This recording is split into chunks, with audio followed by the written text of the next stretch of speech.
Ciao, buonasera a tutti amici e amiche. Se vi dico che ho fatto una pasta alla genovese pazzesca, buonissima, ma non è la classica genovese napolitana, questa è la genovese come la faccio io, molto delicata, profumatissima, con poca cipolla. Quanto è buona!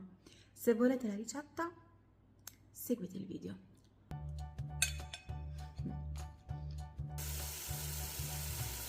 Sciacquare e tritare 1 chilo di carote.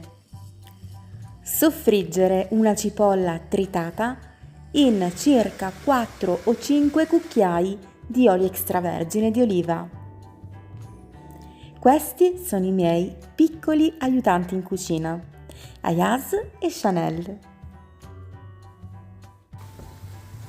Quando la cipolla è bella dorata, possiamo aggiungere le carote tritate.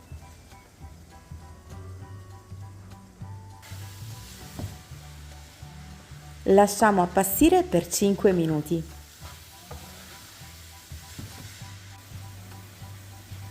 Aggiungo una costa di sedano. La lascio intera così a fine cottura potrò eliminarla facilmente.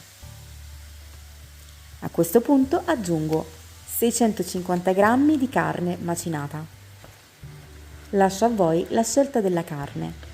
Potete utilizzare un macinato misto oppure, come ho fatto io, un macinato magro di carne bovina. Dopo qualche minuto sfumiamo con un bicchiere di vino rosso.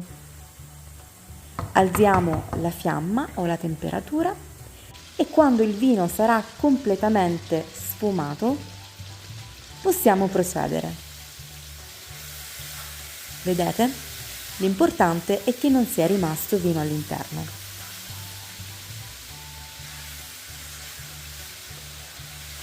Quindi possiamo aggiungere un bel bicchiere di acqua,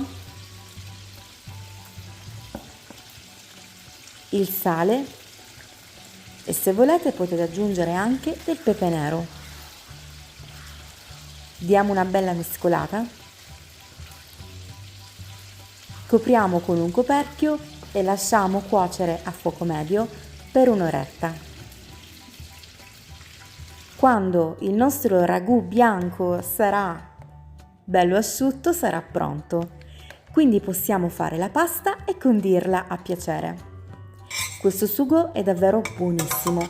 Possiamo prepararlo in precedenza anche 3 giorni prima di ricevere i nostri ospiti, perché si mantiene molto bene in frigorifero. In alternativa possiamo anche congelarlo. Questa è una delle mie ricette preferite, spero che piaccia anche a voi. Se la ricetta vi è piaciuta lasciate un like a questo video e se vi va commentate, mi farebbe davvero tanto piacere sapere cosa ne pensate di questa ricetta. Troppo buona! Se la rifarete potete taggarmi anche sulla mia pagina Instagram. Vi lascio i link di riferimento insieme alla ricetta scritta qui sotto nel box informazioni.